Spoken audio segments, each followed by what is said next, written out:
Hmm. I'm just opening one random workflow.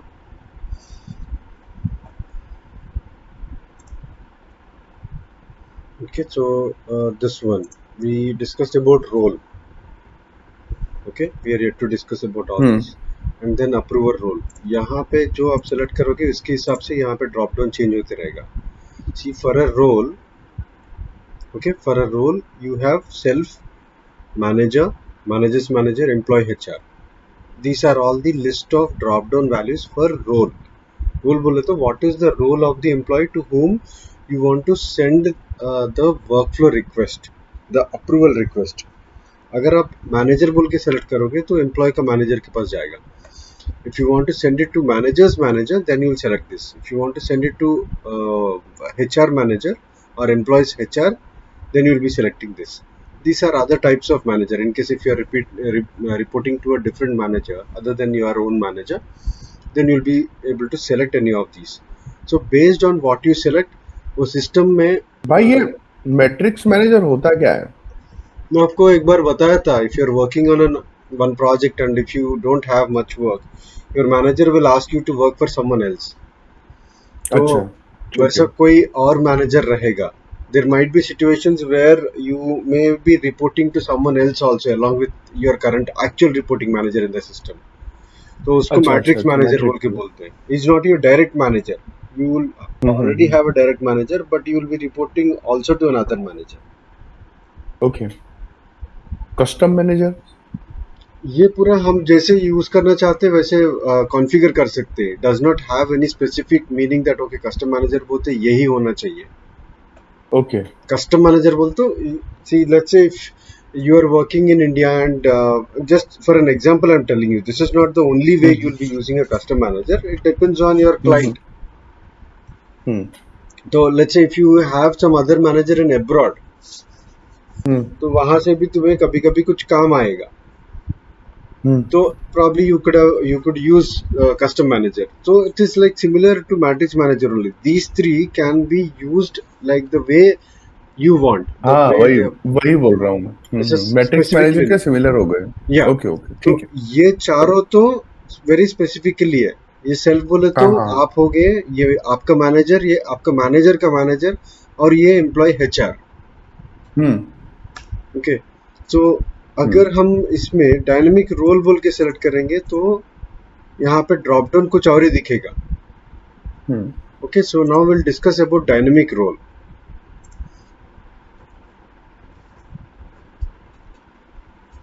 एक तो अपन ने रोल के ऊपर डिस्कस किया. अभी Correct, dynamic role we are talking about. correct, exactly. Yeah.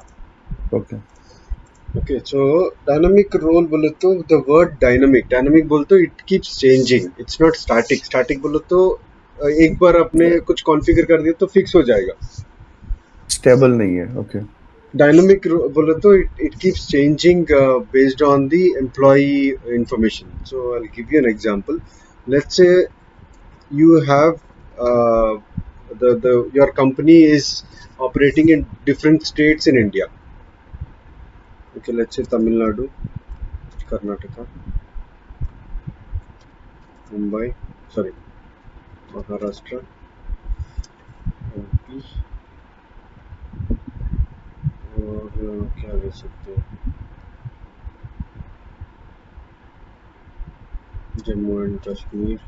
Okay, let's say your company is operating in different states. Okay, so let's say एक एक employ पे सॉरी एक एक स्टेट में एक एक HR मैनेजर रहेगा.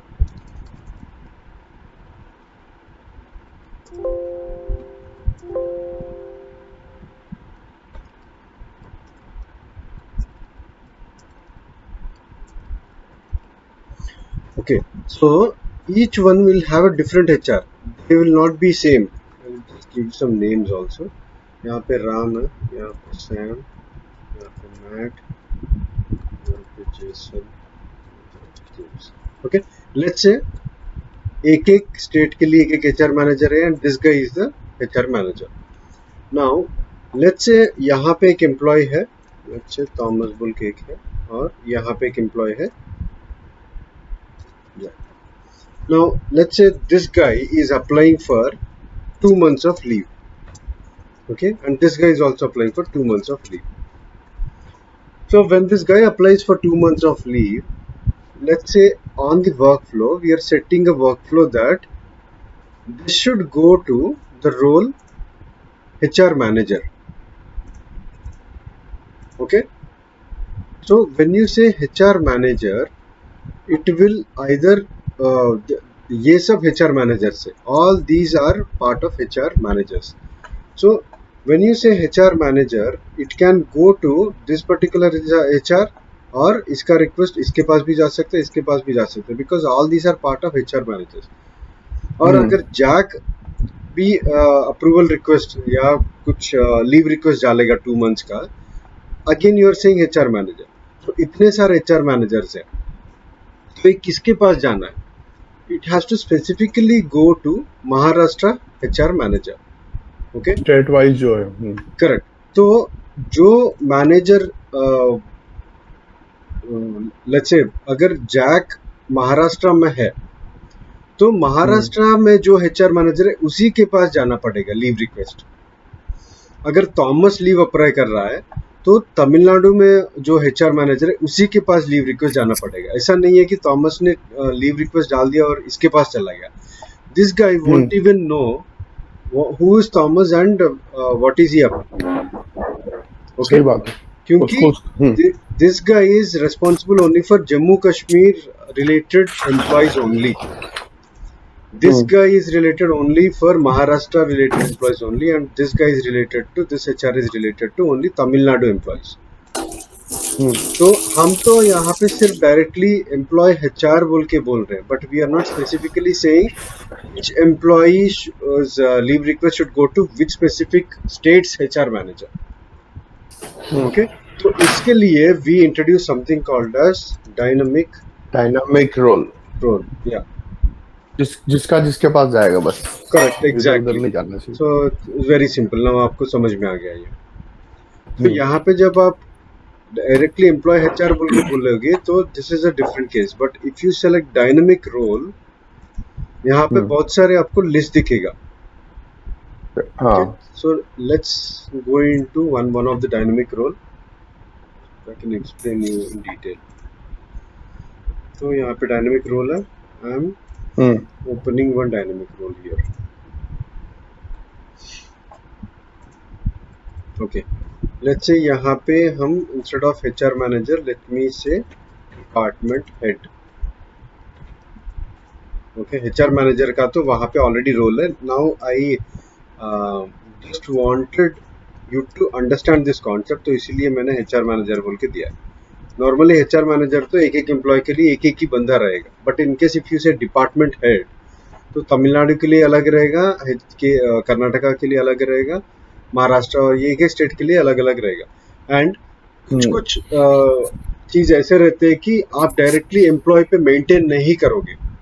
Like let's say if you are working in Bangalore location, okay, आपको खुद का ऑफिस में सोचेंगे, आपका जॉब इंफॉर्मेशन पे कहीं पे भी देखेंगे तो आपका मैनेजर, डायरेक्ट मैनेजर कौन है या मैक्सिमम आपका मैनेजर का मैनेजर कौन है, 2 लेवल का मैनेजर आप कहीं पे मेंटेन कर सकते हो. बट पूरा हायरार्की कहीं पे मेंटेन नहीं होगा. अच्छा, लेट्स से आपका बिजनेस डेवलपमेंट का डिपार्टमेंट है. डिपार्टमेंट के लिए कोई हेड तो रहेगा. सो वो हेड का नाम कहीं पे मेंटेन नहीं करोगे आप. You know that is there is some guy called department head, but that does not mean that name will be maintained everywhere in your job information details, or you will not reach out to him for every small thing. But there might be specific cases which might be routed to him. Like let's say आपने कुछ salary advance मांगा है company से. Okay, so that decision will not be taken by, or that approval will not be taken by your manager or your senior manager. Let's say it has to go through your department head based on the budget availability or company policy. Probably he'll say that okay, I can give you 50,000 salary advance. तो वहाँ पे क्या हो रहा है, department head does exist in the company or for the department, but you will not maintain that particular role or relationship on your job information. Okay, you understood this point? थोड़ा सा एक बार और थोड़ा सा समझाइए ना, थोड़ा ट्रिकी लग रहा मुझे. सी नॉर्मली हम कोई एम्प्लॉय रहेगा तो एम्प्लॉय लेट्स से कोई एम्प्लॉय है हरी बोल के, और इसका मैनेजर रहेगा लेट्स से सन जॉन. उसके बाद मैनेजर का मैनेजर रहेगा.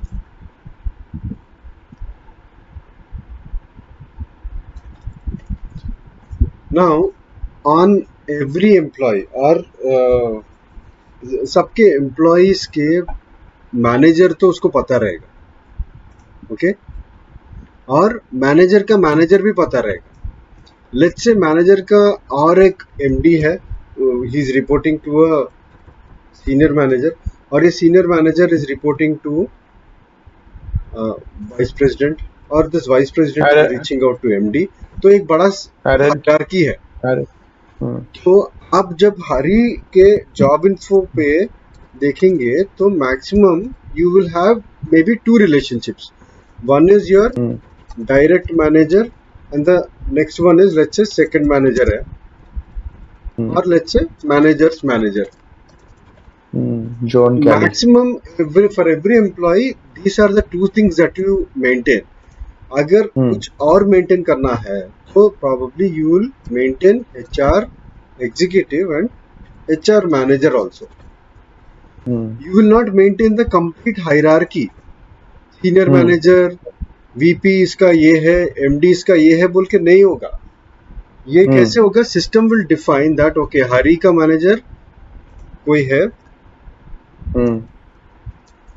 और इसका मैनेजर के डिटेल्स में जाएंगे तो इसका मैनेजर भी पता चलेगा हमें. ओके, लेट्स से कोई दूसरा नाम मैं दे दूंगा, सम नेम. तो लेट्स से हरी का मैनेजर जेकब हो गया. जेकब का मैनेजर कौन है बोल तो जेकब का मैनेजर के अंदर जाएंगे तो इसका मैनेजर दिखेगा. ये इसका जॉब इन्फो में जाएंगे तो इसका मैनेजर दिखेगा. मैनेजर्स मैनेजर का मैनेजर कौन है? सीनियर मैनेजर है कोई. तो यहाँ पे सम मैनेजर विल बी हियर. तो इसका मैनेजर कौन है बोल के देखेंगे तो हमें वीपी दिखेगा. सो नॉर्मली हमें हमारा मैनेजर या उसके मैनेजर का डिटेल्स ही हमारे जॉब इन्फो पे कहीं पे मेंटेन होता है. You will not maintain the complete hierarchy. Okay, so let's say for some of the work for request like let's say अभी मैंने बोला था कि salary advance. Salary advance is something which your manager or your senior manager cannot decide. Let's say if it is a very big organization, ये ऊपर तक जाना पड़ेगा, वाइस प्रेसिडेंट का अप्रूवल लेना पड़ेगा. In case if the HR needs to approve your salary advance request. So you don't know who is your VP.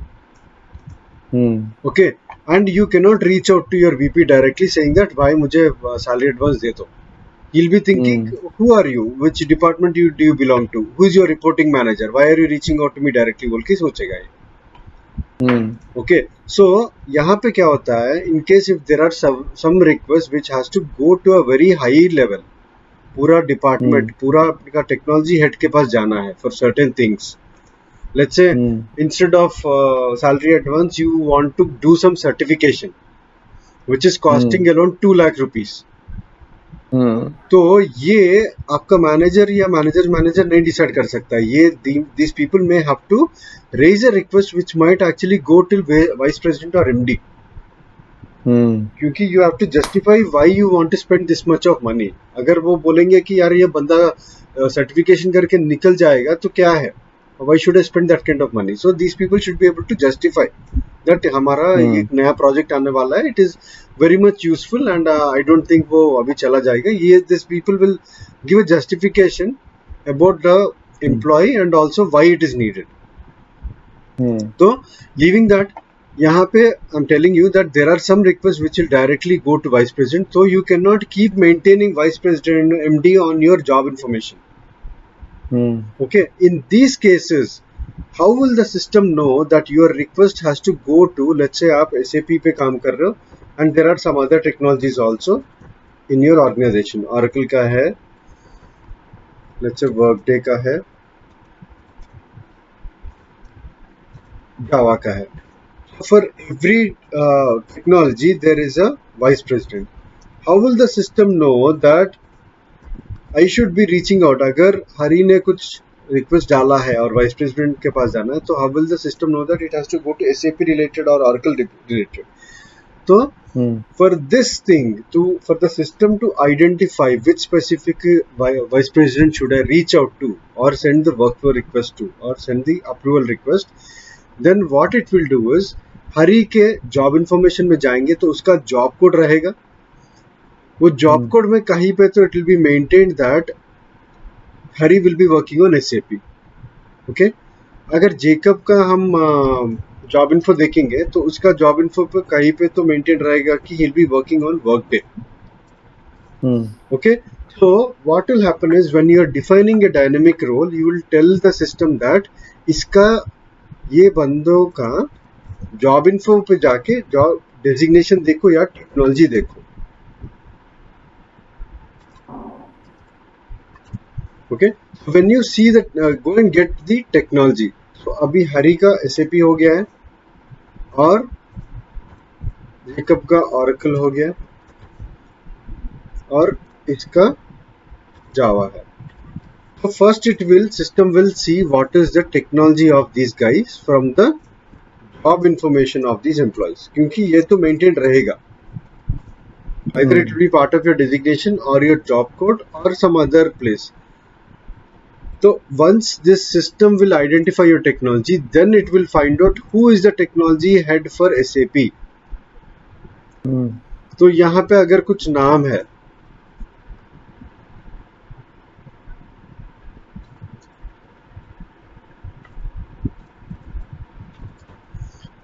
now अगर हरी ने कुछ सर्टिफिकेशन का रिक्वेस्ट डाला, so first it will check what is the technology of Hari using the job information of Hari.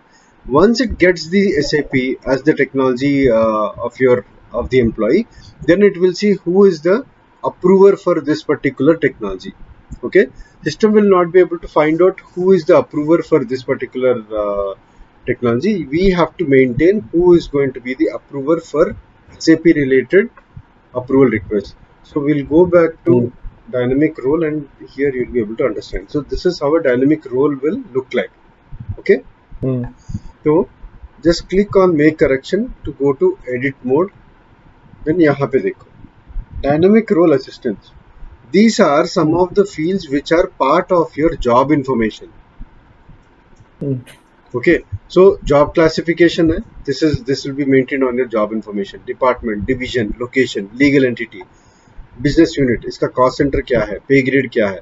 So all these are different fields which are part of your job information. Okay, so let's say मैं यहाँ पे बोलूँगा कि अगर job classification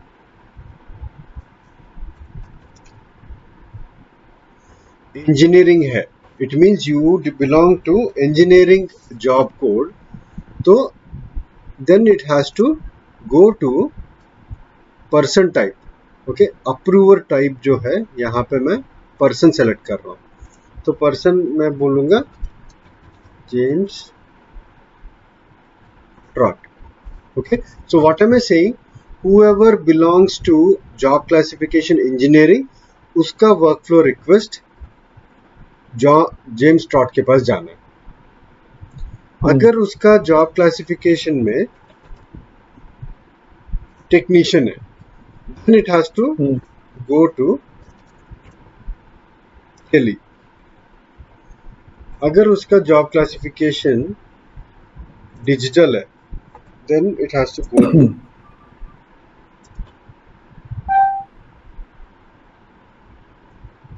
William. So what am I doing here? Saying that for each department I am asking the system to send the workflow request to a different employee. Okay, तो मैं यहाँ पे नॉर्मली हम वर्कफ्लो पे क्या बोल रहे हैं, रोल के हिसाब से अगर देखा जाएंगे तो हम बोल रहे हैं कि एम्प्लॉय का मैनेजर को डायरेक्टली भेज दो, एम्प्लॉय का मैनेजर्स को डायरेक्टली अप्रूवल रिक्वेस्ट भेज दो, नहीं तो एम्प्लॉय का HR को भेज दो। तो ये तीनों एम्प्लॉय का जॉब इंफॉर्मेशन में डायरेक्टली रिलेशनशिप दिखेगा उसको। Okay, so system will be able to find out who is the HR manager of the employee or the manager of the employee from employee's job information or job relationships, and it will send that workflow request to those employees जो लोग आपके job info या job information relationship में है। But अगर यहाँ पे बोलेंगे कि अगर इंजीनियरिंग टीम का जो भी रिक्वेस्ट है तो ये रिक्वेस्ट उसका वाइस प्रेसिडेंट के पास जाना है, तो who is the vice president, the system does not no. So what you do is, अगर इंजीनियरिंग का कोई भी रिक्वेस्ट है तो इसके पास भेजो, और टेक्नीशियंस का कोई रिक्वेस्ट है तो इसके पास। So in this way you are telling the system directly that कोई भी रिक्वेस्ट आएगा तो पहले तुम उसका जॉब क्लासिफिकेशन देखो, उसका जॉब क्लासिफिकेशन देखे उसके हिसाब से जो भी असाइंड अप्रूवल रिक्वेस्ट है उसके पास सेंड कर दो। Okay, so I will show you on another employee.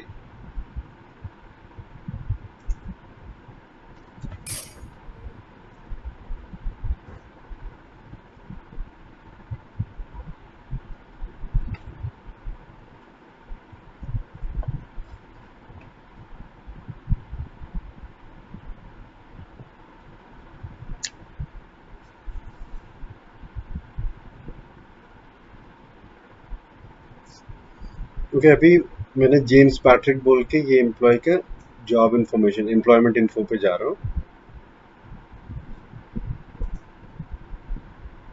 Okay, this is the organization data, position data, and then यहाँ पे आ जाओ। यहाँ पे देखो जॉब क्लासिफिकेशन बोल के है, executive management. It means this guy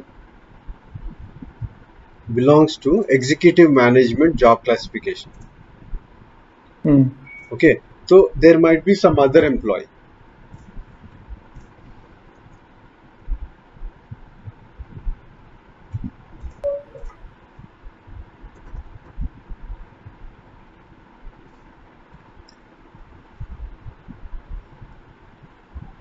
Let's say इसका job classification क्या है?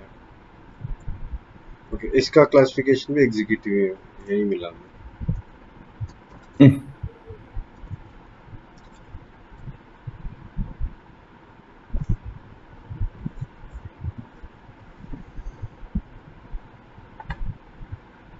Now we have two different employees who have ये management and planning का job classification है। So let's say now James Patrick has requested for certification request and it has to go to vice president. So nowhere on your job information you maintain who is the vice president of each employee. Okay, आपका vice president कौन है, आपका CEO कौन है, आपका MD कौन है बोल के हम कहीं पे भी मेंटेन नहीं करते हैं। बट अगर आपका सर्टिफिकेशन का request if the amount is exceeding 2 lakhs, आपने ये सिस्टम में डिफाइन कर दिया है कि that approval request has to go to your vice president. तो सिस्टम में कहीं पे भी आप मेंटेन नहीं कर रहे हो कि who is the vice president. How will the system know that अरे ये इसका रिक्वेस्ट मैं अभी वाइस प्रेसिडेंट के पास कैसे लेके जाऊं। तो यहाँ पे देखोगे तो you are able to see the supervisor, it means this guy is the manager. अगर अप्रूवल रिक्वेस्ट शायद मैनेजर के पास जाना होता तो ये डिटेल्स इसका एम्प्लॉय का जॉब इंफॉर्मेशन में ऑलरेडी है, सो वो इसको पिक करके डायरेक्टली इसको भेज देगा। ओके, और in case if there are any more relationships, यहाँ पे देखो HR मैनेजर के पास जाना है तो ये भी आपके प्रोफाइल पे है कहीं पे। तो ये दोनों है तो मुझे it will become easy for the system to identify who is your HR manager and to whom should it send an approval request. But if it has to send to a top management guy or a specific guy or a head of department which is not maintained anywhere on your job profile, then we will use something called as dynamic roles. So when we set it as dynamic role, then we will give it a name. Like यहाँ पे let's say this is the dynamic role. Now this is department head बोल के हमने एक dynamic role में आ गए। तो क्या बोल रहे हैं यहाँ पे, अगर डिपार्टमेंट इंजीनियरिंग है तो इसका हेड जेम्स रहेगा, अगर टेक्नीशियन है तो इसका हेड केली रहेगी, और डिजिटल कंसल्टेंट है तो इसका हेड विक्रम क्लिनकी बोल के है, इसको पास जाना पड़ेगा। विक्रम विलियम विलियम, सॉरी, या विलियम क्लिंक। तो so you are telling the system that even though there is no information about the department head maintained on the employee's profile, based on the job classification, you come and pick here whoever is the approver.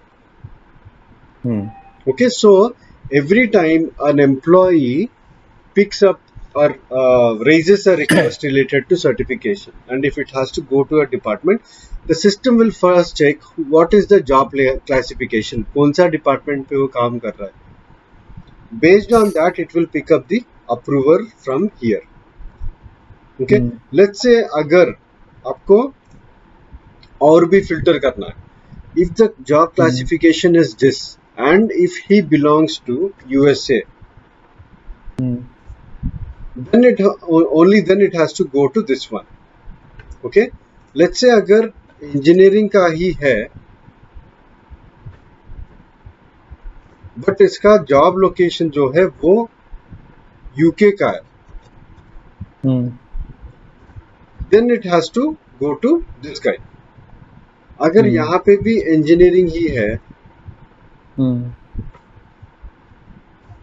और यहाँ का location अगर हैदराबाद है तो इसके पास जाना है. So what are we doing? We are setting up different conditions, logic. अगर इसका जॉब क्लासिफिकेशन सबका इंजीनियरिंग ही है, बट जॉब क्लासिफिकेशन अगर ये है तो फिर तुम जाके उसका लोकेशन भी देखो. अगर लोकेशन अलग अलग है तो कौन सा लोकेशन है वे कैसे पता चलेगा? फिर ये एम्प्लॉय का जॉब इन्फो में जाएंगे तो इसका लोकेशन भी यहाँ पे मेंटेन रहेगा. Let's see what is the location. कहाँ पे है? Yeah, here. So whatever is part of your job information that can be queried in the data model. Sorry, dynamic role. So every time you raise a request, the system will check what are all the different conditions that you have put in dynamic role. तो ये dynamic role के combination के हिसाब से अगर आपका engineering का department है और आपका लोकेशन अटलांटा है तो ऑटोमेटिकली वो रिक्वेस्ट इसके पास चला जाएगा. बट अगर आपका इंजीनियरिंग है और आपका लोकेशन हैदराबाद है तो it will go to William Klink. So ये डिफरेंट कॉम्बिनेशन में if you want to include some more conditions, like let's say आपका एम्प्लॉय ग्रुप है, एम्प्लॉय ग्रुप अगर आप एम्प्लॉय हो तो इसके पास जाना पड़ेगा.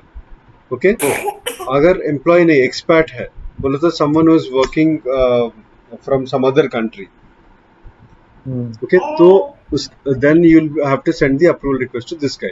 तो ऐसे डिफरेंट कॉम्बिनेशंस पे अगर वर्कफ्लो रिक्वेस्ट किसी को जाना पड़ेगा और the system should define decide who should be the approver, then we will be using dynamic role. So when we select dynamic role, यहाँ पे हमें डिफरेंट डायनेमिक रोल्स है. अगर फैसिलिटीज को जाना है तो हम फैसिलिटीज बोल के सेलेक्ट करेंगे. अगर हमें डिपार्टमेंट हेड के को असाइन करना है तो we will be selecting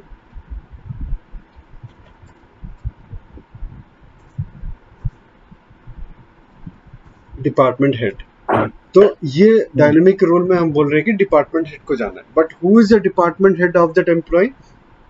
It is based on the combination of fields that you have selected in that particular dynamic role. तो ये डेटा हमें जॉब इंफॉर्मेशन से पिक करके उसके हिसाब से it will decide to whom should it go. Okay, then we have dynamic group. So dynamic group बोले तो क्या होगा? Let's say there is a HR department and your company or all the employees will raise several requests. Okay, let's say आपने कुछ loan apply किया है and the bank wants you to share the company or your address details or your employment details on the company letterhead. It wants a proof from the HR saying that this guy is working in this company for last 3 years. तो उसके लिए आपको क्या है, let's say you are reaching out to a particular HR. वो बोलेगा कि यार ये मेरा काम नहीं है, you reach out to that HR. वो बोलेगा कि यार I'm on leave for next 5 days, I will not be able to process your request. You reach out to some other guy. तो ऐसे किसी और के पास every time you don't know who is the appropriate person in the HR department. There might be so many HRs in your company, but you don't know who is the exact HR who is going to process this request. तब क्या होगा? What we do is we'll create a dynamic group. Dynamic role अलग है, dynamic group अलग है. Okay, dynamic group बोले तो हम क्या करेंगे, ग्रुप ऑफ एचआरस को हम एक ग्रुप में डाल देते हैं, पूरे जो भी आपके कंपनी में है, और बैंगलोर में जितने भी एचआरस है उन सबको मैं एक ग्रुप में डाल के उसको नाम दे दूंगा कि Bangalore HR managers. So in case if you want to send a request to the HR department, not to a specific HR, you don't know who is the person, a correct specific person who is going to process your request. So what you would be doing, you will be raising a request, but you don't know to which HR it is going to go and who is going to process. Then what you can do is you have to select a dynamic group, and ये dynamic group में आप HR का related कोई department है तो HR group बोल के select करोगे. Okay, so when you select this, your request will go to the complete HR department और to the complete HR group. तो अगर उसमें 5 या 10 एम्प्लॉइज है, HRs है, उनके सबके अप्रूवल रिक्वेस्ट में जाके देखेंगे तो सबके रिक्वेस्ट में ये रिक्वेस्ट दिखेगा कि Avinash has raised a request for so and so thing. So अगर 10 HR है, 10 HR वो ओपन करके देखेंगे तो they will be able to know the details of the workflow request. Then based on their area of expertise, let's say अगर कोई PF के related किसी ने कोई क्वेरी रेज किया है और कुछ अप्रूवल रिक्वेस्ट रेज किया है, तो if that HR is related to PF, he will assign that particular request to himself and he will start working on it. अगर कुछ पेरोल का रिलेटेड है and there is a specific HR who will deal only with payroll related items, then that HR will pick up that particular workflow request and he will approve. Then if there is something related to leaves, कोई और HR है, तो now what we are saying is all these are called as HR managers only, but each person is actually handling a different department or different area. तो just because you don't know and your company let's say Bangalore में 10,000 employees है, तो ये 10,000 employees के लिए कौन सा HR कौन सा एरिया पे काम करता है वो पता नहीं है. So instead of telling each and every employee to okay you go to this employee, you go to this employee, और defining that in the system, what we can do is you can group all the HRs into one group and give it a name called dynamic group, and then you can assign your request or your approval request to a particular group. तो जब आप ये request यहाँ पे dynamic group बोल के select करोगे, the complete group, the every employee in that particular group will be able to see this particular request based on their area of expertise or their handling. They will select that particular request and they will process it. So यहाँ पे हम system को ये नहीं बोल रहे हैं कि दिस गाय ये वर्कफ्लो रिक्वेस्ट इसी के पास जाना है, हम पूरे ग्रुप को भेज देंगे और ग्रुप में जो भी उसको प्रोसेस करना है वो करके हमें रिक्वेस्ट भेजेगा या कैंसिल करेगा, रिजेक्ट करेगा.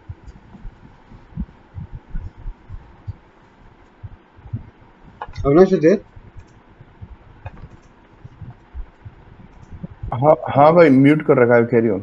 Okay, alright. So next we have position. अगर आप पोजीशन सेलेक्ट करोगे तो here you are able to see the different और the complete list of positions in the company. तो अगर आप कुछ वर्कफ्लो रिक्वेस्ट डाल रहे हो and you don't know who is going to occupy that particular position, let's say वो एक टेम्पररी पोजीशन है जिसमें बंदे आते जाएंगे, so you don't know who is going to occupy that particular position. but you know the position ID. तो when you select a particular position ID as your approver, then क्या होगा, जो भी रिक्वेस्ट जाएगा ये पोजीशन को hit करेगा. तो ये पोजीशन वो टाइम पे जो भी इनकम्बेंट है या whoever is occupying that position at that point of time, he will become the approver. Let's say अभी मार्च में हमने कुछ रिक्वेस्ट डाला है and मार्च में let's say Hari is occupying this particular position. So वो रिक्वेस्ट हरी के पास चला जाएगा. Let's say after couple of months Hari left that position, he got transferred to some other department and that position got vacant. Then let's say someone else, let's say John has occupied that position. So after a couple of months, if you raise a request, it will go to John. So यहाँ पे हम ये नहीं बोल रहे कि manager के पास जाना है या HR मैनेजर के पास जाना है या एक ग्रुप को जाना है. We are saying that this request has to go to a particular position. Let's say ये पोजीशन कोई वाइस प्रेसिडेंट का या CEO का पोजीशन है. ओके, सो अगर हमें CEO कौन है बोल के पता नहीं है, उनका नाम हम नहीं जानते और it might keep changing, then in that case you will select it to a position. So in case हमारे कंपनी में एक रूल है कि CEO का पोजीशन कभी चेंज नहीं होगा. It is going to be stagnate throughout the existence of the company. Then you will select the position of the CEO. Okay, और जो भी वो पोजीशन ऑक्यूपाई करेगा उसके पास लीव रिक्वेस्ट जाएगा. That is about position. Next we have position relationship. So we have seen that on the positions, when we go to positions, नीचे हमें matrix relationship बोल के कुछ ऑप्शंस दिखेंगे और हायर लेवल मैनेजर बोल के एक पोजीशन भी दिखेगा.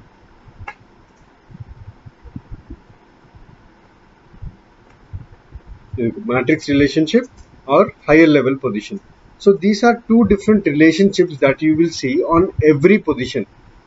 सो अगर आपको मैट्रिक्स रिलेशनशिप सेलेक्ट करना है as the approver, then you will select position relationship. और कौन सा रिलेशनशिप है, इतने सारे रिलेशनशिप्स है. ये सब आपको एक्चुअली पोजीशन पे मैट्रिक्स रिलेशनशिप में जाओगे तो ये दिखेंगे. टाइप ऑफ मैट्रिक्स रिलेशनशिप, ये देखो इतने सारे हैं. फंक्शनल मैनेजर, लेट्स से आपने यहाँ पे फंक्शनल मैनेजर बोल के एक पोजीशन असाइन कर दिया. So what will the system do is, if an employee raises some request, तो वो क्या करेगा, एम्प्लॉय के जॉब इंफॉर्मेशन पे जाके उसका पोजीशन क्या है बोल के देखेगा. पहले इट फाउंड द पोजीशन, तो ये पोजीशन में जाके उसका फंक्शनल मैनेजर कौन है बोल के देखेगी मैट्रिक्स रिलेशनशिप में. It will pick up this particular position ID. Then it will check who is occupying this particular position, उसके पास वो वर्कफ्लो रिक्वेस्ट जाएगा. Okay, so that is how this position relationship works. Let's say if you select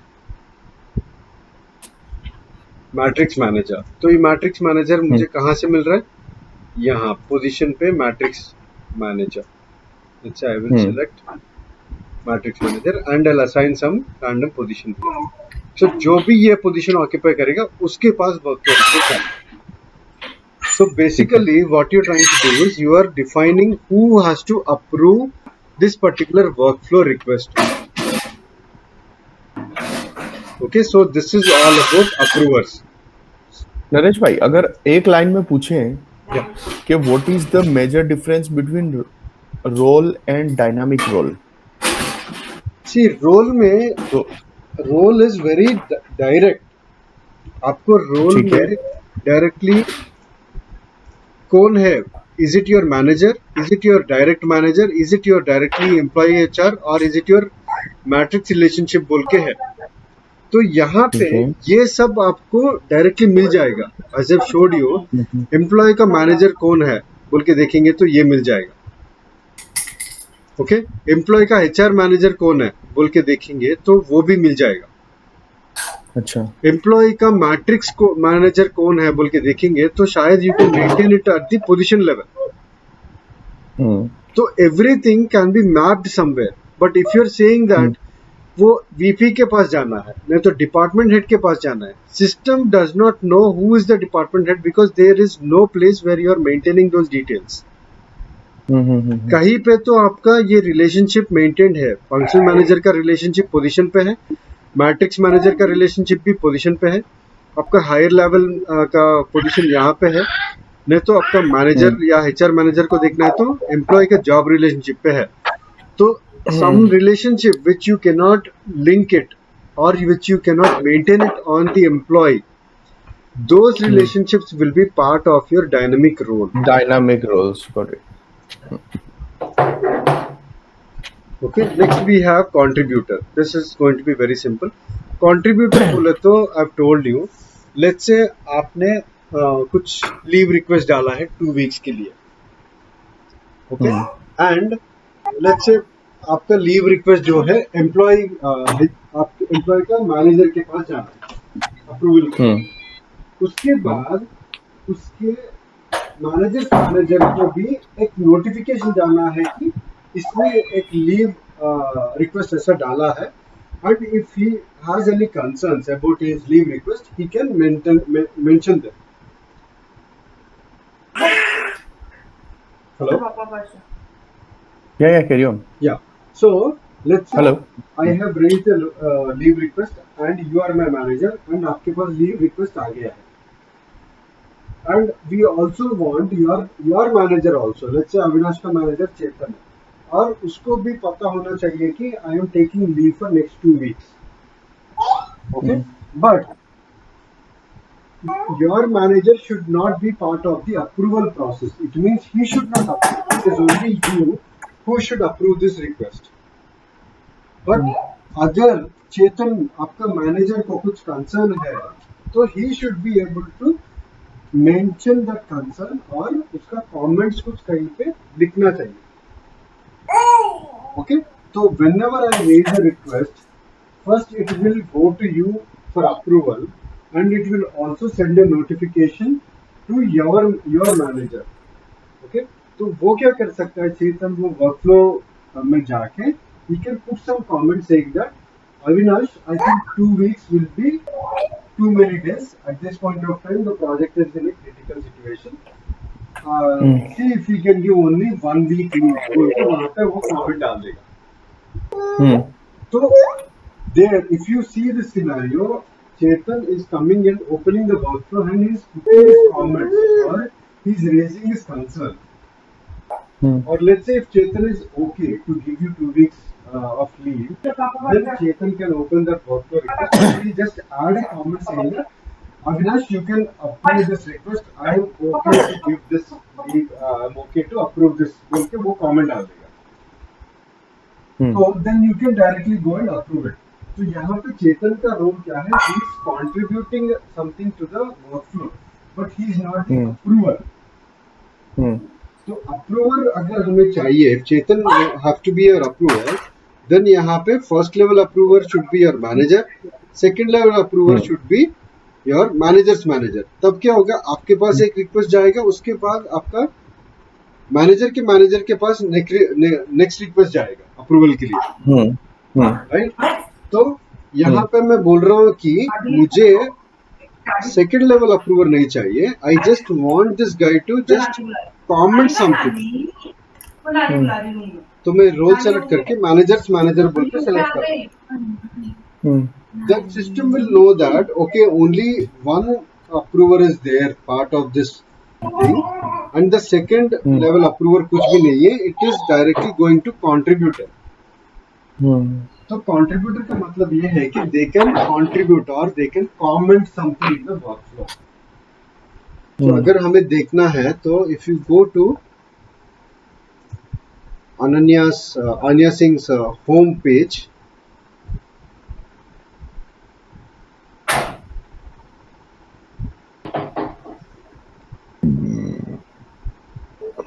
here we will be able to see the pending approval request.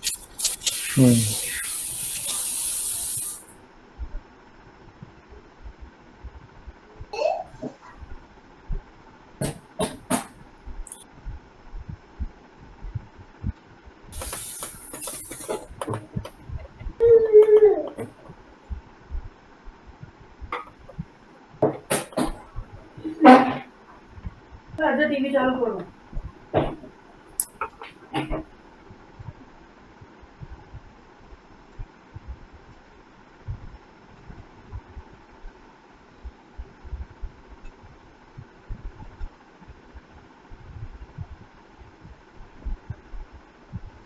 सो यहाँ पे this is the workflow request, ऐसा आएगा। फिर नीचे जाएंगे तो यहाँ पे कमेंट बोल के रहेगा और यहाँ पे कुछ ऑप्शंस रहेंगे। All these options will be part of the approver. Okay,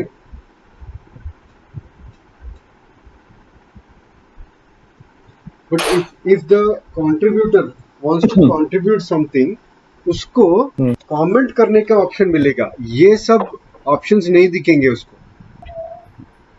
He can only put some comments so that the other approvers can see those comments. So उसका रोल ये है कि वो अपना comments डाले if he has any concerns or if he is okay to approve it, but he cannot be part of the approval process. बोले तो he cannot approve something or reject something. Then you would add someone to contributor. Then CC role बोले तो मैंने आपको पहले ये चीज बोला था। See it is something like your क्या बोलो, ईमेल में आप सीसी किसको ऐड करोगे?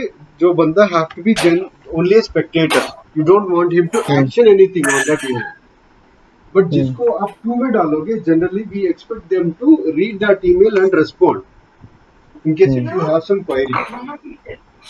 ओके, सो सीसी का मतलब यहाँ पे भी सेम है कि आप कोई रोल सेलेक्ट करके you select HR, employee HR. So अगर ये वर्कफ्लो रिक्वेस्ट ट्रिगर होगा तो ये अप्रूवल के लिए मैनेजर के पास जाएगा और सीसी बोले तो इसको एक नोटिफिकेशन जाएगा कि अविनाश ने 2 वीक्स का लीव अप्लाई किया है। That's it. यही चीज कंट्रीब्यूटर के पास भी जाएगा, एक नोटिफिकेशन कि अविनाश ने 2 वीक्स का लीव अप्लाई किया है बोल के। बट कंट्रीब्यूटर क्या कर सकता है, ये वर्कफ्लो के अंदर आके वो कुछ कमेंट कर सकता है। बट जब हम सीसी कर रहे हैं तो this guy we can only see that notification saying that Avinash has applied for a leave and it is approved. That's it. उसको सिर्फ एक नोटिफिकेशन भेजना है, उसको कुछ करना नहीं है। वो अप्रूव भी नहीं कर सकते, वो रिजेक्ट भी नहीं कर सकते, वो कमेंट भी नहीं कर सकते। Just to inform, that's it. Yeah, just to inform, exactly.